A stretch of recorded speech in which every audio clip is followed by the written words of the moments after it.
Hello viewers, আসসালামু আলাইকুম। ফারকাত medicine solution চ্যানেলে আপনাদের সবাইকে স্বাগতম। আজকে আলোচনা করব ইনসেপ্টা ফার্মাসিউটিক্যাল কোম্পানির একটি ওষুধ সম্পর্কে, যার ব্র্যান্ড নেম অমিডন এবং জেনেটিক নেম ডম্পেরিডন ম্যালিয়েট। এটি একটি 10 mg ট্যাবলেট। অমিডন ট্যাবলেটের সক্রিয় উপাদান হলো ডম্পেরিডন ম্যালিয়েট, যা একটি ডোপামিন প্রতিপক। এটি মূলত বমি বমি ভাব এবং বমি প্রতিরোধে ব্যবহৃত হয়। এছাড়া এটি পাকস্থলীর গতিশীলতা বৃদ্ধি করে, যা খাদ্য হজমে সহায়তা করে। অমিডন ট্যাবলেট আমরা কেন খাবো? অমিডন ট্যাবলেট গ্যাস্ট্রো ইসোফেজিয়াল রিফ্লেক্স এবং পেটের উপরের ফাঁপা ভাব, পেট ভরা ভাব, পেটের উপরের অংশে ব্যথা, ঢেকুর তোলা, পেটে ফাঁপা, অল্প খাদ্যের সৃষ্টি, অল্প খাদ্যের তৃপ্তি, বমি বমি ভাব এবং বমি, বুক জ্বালা পোড়া কমায়। তীব্র বমি বমি ভাব এবং বমি ফাংশনাল জৈবিক সংক্রমণজনিত বা খাদ্যাভ্যাস,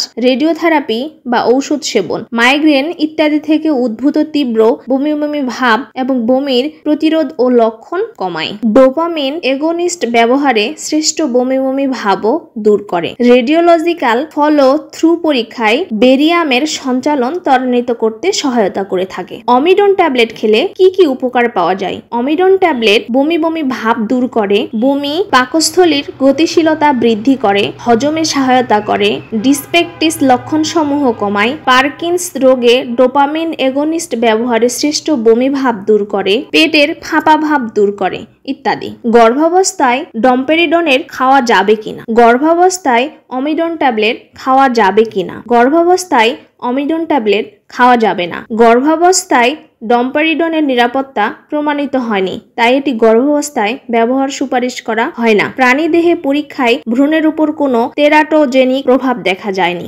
স্তন্যদানকারী মায়েদের ক্ষেত্রে ডম্পেরিডন সামান্য পরিমাণে বুকের দুধে নিঃসৃত হয়, যা ক্ষতিকর নয় বলে মনে করা হয়। অমিডন ট্যাবলেটের পার্শ্ব প্রতিক্রিয়া: হাইপার, মুখ শুকানো, তৃষ্ণা, মাথা ব্যথা, তন্দ্রা, ডায়রিয়া, ত্বকের ফুসকুড়ি এবং চুলকানি হতে পারে। অমিডন ট্যাবলেটের সেবন বিধি: অমিডন ট্যাবলেট খাবারের 15 থেকে 30 মিনিট আগে গ্রহণ করা উচিত। প্রাপ্তবয়স্কদের জন্য 10 থেকে 20 mg 1 থেকে 2টি ট্যাবলেট প্রতিদিন 3 থেকে 4 বার প্রতি 6 থেকে 8 ঘন্টা অন্তর, সর্বোচ্চ দৈনিক ডোজ 80 mg। শিশুদের জন্য শরীরের ওজন অনুযায়ী 0 থেকে 2 এবং 0 থেকে 4 mg কেজি প্রতিদিন 3 থেকে 4 বার প্রতি 6 থেকে 8 ঘন্টা অন্তর খাওয়া যেতে পারে। তীব্র বমি বমি ভাব এবং বমির ক্ষেত্রে সর্বোচ্চ চিকিৎসার সময়কাল 12 সপ্তাহ। রেজিস্টার্ডের চিকিৎসকের পরামর্শ অনুযায়ী ওষুধ সেবন করা উচিত।